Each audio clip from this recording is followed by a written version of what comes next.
জঙ্গিবাদ নিয়ে আবারও মেইনস্ট্রিম ও সোশ্যাল মিডিয়া আলোচনা হচ্ছে। অনেকে বিষয়টাকে সন্দেহের চোখে দেখছেন। এ বিষয়ে আপনার দৃষ্টিভঙ্গি কি? প্রথম কথা হলো যে, পশ্চিমা সাম্রাজ্যবাদীদের অনেক বড় একটা অস্ত্র হলো মুসলমানদেরকে জঙ্গিবাদের তকমা দেওয়া, ট্যাগ দেওয়া। ইরাককে তারা ধ্বংস করেছে, মরণাস্ত্র আছে এই অজুহাত তুলে। কিন্তু মরণাস্ত্র পাওয়া যায়নি। দেশ কিন্তু ধ্বংস হয়ে গেছে। তারা সরিও কিন্তু বলেনি। এই একটি এক্সাম্পলই যথেষ্ট তাদের এই জঙ্গিবাদের তথাকথিত এই খেলা, এই নাটক বোঝার জন্য। মুসলিম দেশগুলোকে, আমাদের মতো দেশগুলোকে চাপে রাখার জন্য তারা এই জাতীয় ইস্যুগুলোকে নানাভাবে ফুলিয়ে ফাঁপিয়ে প্রকাশ করে। আমরা জানি আমাদের দেশে চাঁদাবাজি, সন্ত্রাস, বহুবিধ অন্যায় অপরাধ কর্মকাণ্ড হয়। মানুষের নিরাপত্তা এখানে বেশ কিছু ক্ষেত্রে আমরা দেখি যে বিঘ্নিত হয় দারুণভাবে। এ সমস্ত বিষয়গুলোর জন্য বিগত সরকারগুলোর বিশেষ কোনো উদ্যোগ না থাকলেও আমরা দেখেছি জঙ্গিবাদ, তথাকথিত জঙ্গিবাদ দমন করবার জন্য প্রায় ১৫ থেকে ২০টা উইং বা ডিপার্টমেন্ট নিরাপত্তা বাহিনীগুলোর রয়েছে। আপনি চিন্তা করতে পারেন যে একটা দেশে এতগুলো উইং রয়েছে, কাউন্টার টেররিজম, অ্যান্টি টেররিজম, বিভিন্ন নামে আইনশৃঙ্খলা রক্ষাকারী বাহিনীগুলোর বিভাগ বা শাখা রয়েছে। এতগুলো মানুষ সেখানে কাজ করছে। দেশে কি আসলে মানে জঙ্গিবাদের বাম্পার ফলন হয়েছে যে এত ডিপার্টমেন্ট কাজ করতে হচ্ছে, এতগুলো উইং থাকতে হচ্ছে, এতগুলো ফোর্স সেখানে কাজে লাগতে হচ্ছে? আমরা তো কোনো ঘুষ প্রতিরোধ এর জন্য এরকম কোনো বিশেষ ২-৪টা বাহিনী করতে দেখিনি। তো এই বিষয়গুলো বিদেশিদেরকে খুশি করার একটা প্রচেষ্টা, পশ্চিমাদেরকে খুশি করবার একটা প্রচেষ্টা। তারা যেই ন্যারেটিভ দেয় সেটাকে আমরা এখানে প্রতিষ্ঠা করবার অন্ধ চেষ্টা এবং অন্ধবিশ্বাস করি, অন্ধভাবে এটাকে চালানোর প্রতিষ্ঠা করবার জন্য আমরা চেষ্টা করি, যেটা খুবই দুর্ভাগ্যজনক একটা বিষয়। বিগত আমলে বিশেষ করে অত্যাচারের গুম-খুনকে হালাল করবার অন্যতম একটা উপায় ছিল জঙ্গিবাদের নাটক। ইতিমধ্যেই ডিএমপি কমিশনার সহ দায়িত্বশীল ব্যক্তিবর্গ তো বলেইছেন যে বাংলাদেশে কোনো জঙ্গি নেই এবং জঙ্গিবাদের নামে যা হয়েছে সেটা নাটক, এটা তারা পর্যন্ত স্বীকার করে নিয়েছেন।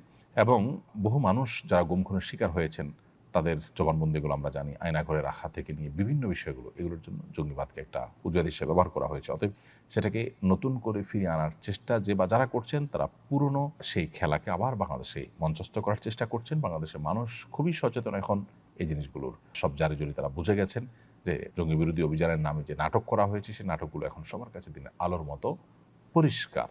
কোরআন হাদিসের বই পুস্তক পাওয়ার পর সেটা ছবি দিয়ে জঙ্গিবাদী বা জেহাদি বই পাওয়া গেছে বলেও আপনার অভিযোগ করতে দেখা গেছে। জেহাদি বই থাকা কি কোনো দোষের কিছু?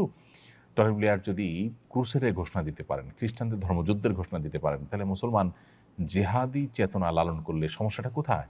কোরআন এবং হাদিসে জিহাদের কথা আছে, তাহলে আমাকে কোরআন হাদিসকে বাদ দিব?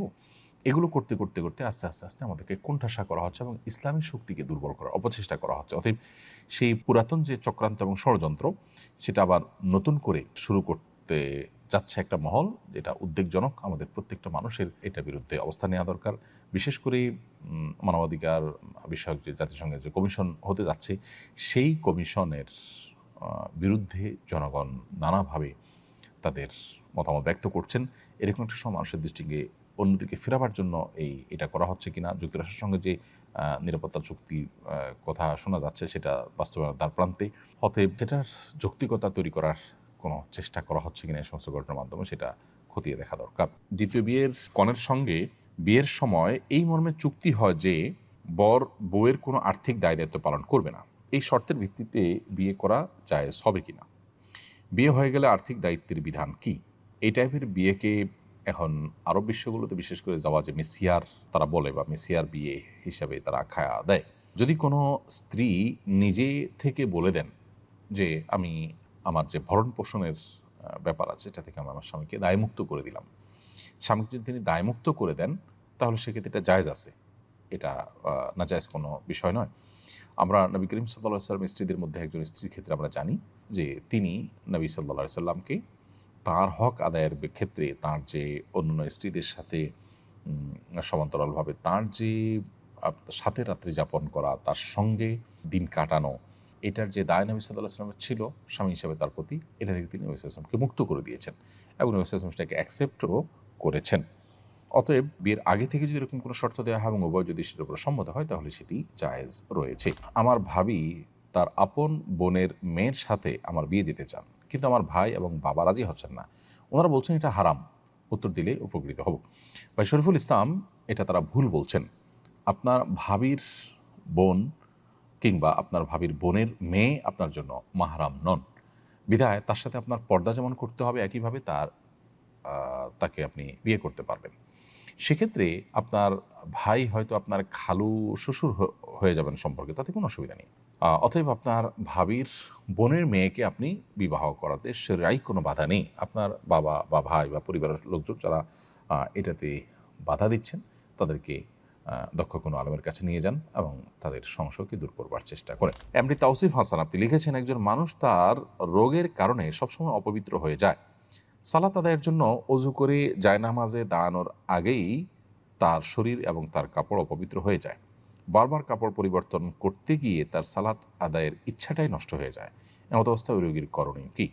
বারবার তো এরকম ব্যক্তির পোশাক পরিবর্তন করার দরকার নেই, বরং এরকম অনবরত যখন শরীর থেকে নাপাক বের হতে থাকে, এরকম ব্যক্তি প্রত্যেক ওয়াক্তের জন্য অজু করবেন।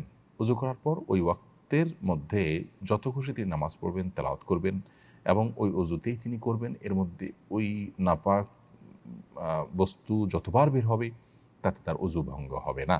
এবং এই ধরনের ব্যক্তিকে মাজুর বলা হয় শরীয়তের পরিভাষায়, বিধায় তিনি এই অবস্থায় নামাজ পড়বেন। এমনকি তার ওই অবস্থায় যদি কাপড় অপবিত্র হয়, অপবিত্র কাপড় নিয়েই তিনি নামাজ পড়তে পারবেন, কারণ তিনি মাজুর।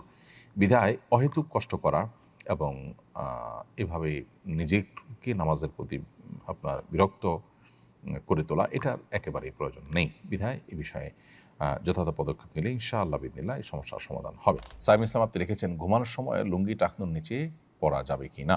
ঘুমানোর সময় লুঙ্গি টাকনুর নিচে যদি চলে যায় তাহলে তাতে কোনো অসুবিধা হবে না। বিগত সপ্তাহে সম্ভবত এই প্রশ্নটি এসেছিল এবং এর উত্তর আমরা দিয়েছিলাম। সাধারণ স্বাভাবিক অবস্থাতে একজন পুরুষের লুঙ্গি, পাজামা, প্যান্ট, চাদর, জুব্বা এগুলো টাকনুর নিচে যেন না যায় সেটা খেয়াল রাখতে হবে। হাদিসে কঠোরভাবে নিষেধ আছে।